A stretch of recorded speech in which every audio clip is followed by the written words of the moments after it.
Hey, what's everybody doing today? Hope everyone's having a great Friday. Shoot, everybody have a good weekend. Stay safe. I totally, man, I was standing in line this morning and literally, you ever like hear like something within you just like yelling something at you, but it's within you, it's not outside of you, right? Well, Anandamide, Anandamide, Anandamide, yeah, it's A-N-A. It comes from Ananda, which is the Sanskrit word for bliss. But it describes something that takes place in our endocrine system. It's a chemical that works in our endocrine system. See, right now I'm working on my anxiety, and that's exactly what the Holy Spirit and I are working on right now. To be honest, I guess honesty is always the best policy. So, this is why it's so important to, why this, actually being yelled at me. See, as anybody who knows me knows, I am completely and utterly, totally a devout stoner. So, I feel that we should not be tied to substances that, substances are great, but, everything that the substance does, our body produces already. That we just have a chemical imbalance within ourselves that, normally we make ourselves, so I see that like through being a stoner all my life, I propose that because marijuana and chocolate and things like that, all the junk foods that we eat help produce anandamide. The comfort foods that we eat, it doesn't even have to be junk food, just the comfort foods that we eat help produce anandamide within the brain, and then it spreads throughout the body, right? So anandamide is kind of like dopamine and things like that. It's kind of like, dopamine and, there's another one that helps out, oh man. See, I'm going to have a brain fart about it. There's another one. There's 3 of them that kind of work together that kind of promote like happiness within the body, within the mind too. But take, see, I've experienced addiction in like a pretty serious sense in life. So like heroin and opiates, opiate receptors in the body. Okay, so like when you take opiates, your body stops producing the chemicals that it needs, like endorphins. That's the one. That was the one. It stops producing endorphins that bond to your pain receptors and work on your pain highway, on the GABA highway in the brain. So your body stops producing these endorphins, because if it did produce it while you were taking opiates, it would kill you. You would die. You would OD. Your body would OD itself if it were to continue to produce endorphins. Sorry, I'm standing in the sun. My bad. My bad.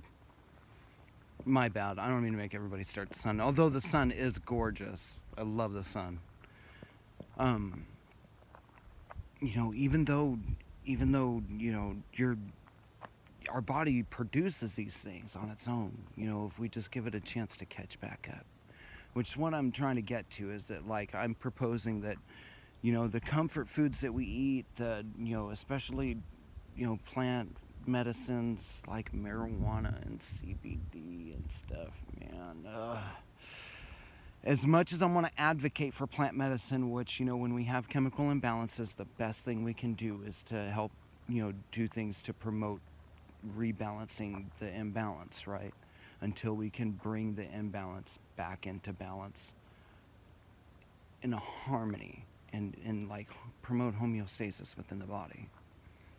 So I do definitely advocate, definitely, but there to an extent, I believe I've totally, me personally, I've lived beyond that extent completely and fully all my life. I will never ever deny it. But I see the great need for balance. I see the great need. I propose that anandamide and chocolate and stuff, that's why women crave chocolate when they, have their cycle every month, because anandamide is literally shed from their body at that point. It seriously, our bodies are crazy, but they go through cycles like that. But I don't know. I find like me as an anxious being, I think it's caused because like, well, dude, my number one coping skill for not our bodies produce a chemical that shreds anandamide in the body, and anandamide is responsible for the in the endocrine system for like that everything's okay. Well, if you have high anxiety, that means that you have a high chemical, a high part per million of this chemical that actually breaks down your anandamide in your blood. So it's cortisol, it's adrenaline.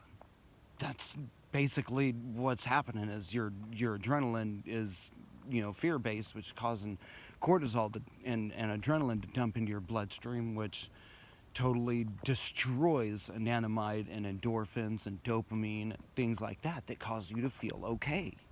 That's actually what happens. uh, yeah, yeah, yeah. In not so many words, in not so many really really large, hard to understandable words.